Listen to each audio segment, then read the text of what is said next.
A very good evening to all of you. It's been a pleasure listening to so many exciting lectures, presentations, and interacting with so many distinguished people in different sectors. I'm saying sectors because here we are talking about systems thinking, and the one thing we talked about is we know interdisciplinary, multi-sectoral. How can we think and move in that direction? So the pavilion which we were coordinating was looking at the nutritional outcomes, how to improve the nutritional outcomes. So we had a host of discussion regarding the policy aspects, the innovations, what are the community-led models, how to localize it, plan it, and all this.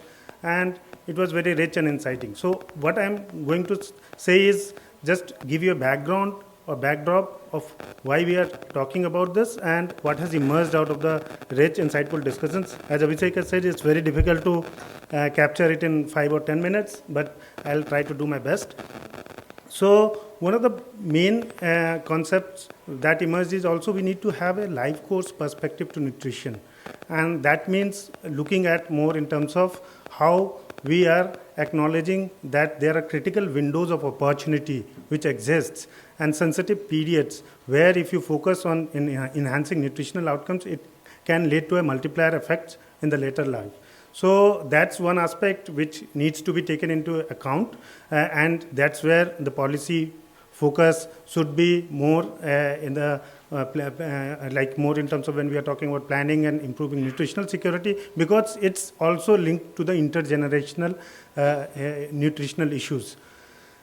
Underlying that, one important issue emerged was the issue of cognitive justice. So cognitive justice implies that there are multiple actors and knowledge systems existing about this nutritional system. And so indigenous knowledge systems needs to be taken into account and how to mainstream that. So there were a lot of insights and discussions about that. Another aspect was more in terms of the local community-centric approach. And there were a lot of case studies, good case studies in terms of how to go about it and all this. And there was also a case study on the how to plan this at the micro level. So WHS has come out with this tool on nutritional community sensitive planning. So as we all know, the development plans, the way it has been worked, it's more towards the infrastructure development and all this. So here it is more at the village level, how we can go about using this tool in terms of integrating mainstreaming nutrition in the development agenda. So it involves working a lot with the community-based organizations, village-level institutions and all this, and enhancing the capacity of stakeholders, specifically the women and all. So it has come out with a very, in the previous session, Mr. Vijay Anand is also talking about this tool and how to go about it, and that's the way to plan for when we are talking about integrated system-wide food and nutrition thinking.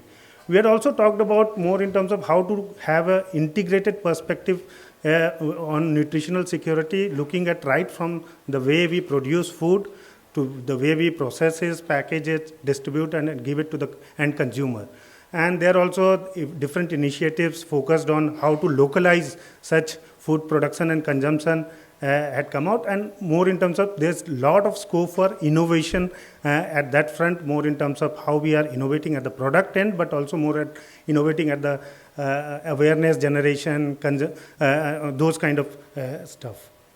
Then rural and gender perspectives is something which has emerged again and again, because obviously when we are talking about malnutrition, the issue of anemia in children and women, which we all know around 67%, 57%, the data, NFHS data says.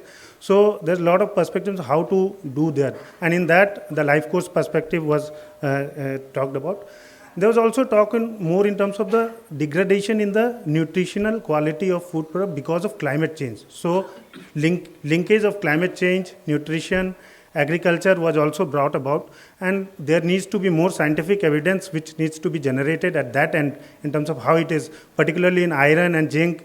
There has been decline in the nutritional content of the crop produce because of climate change.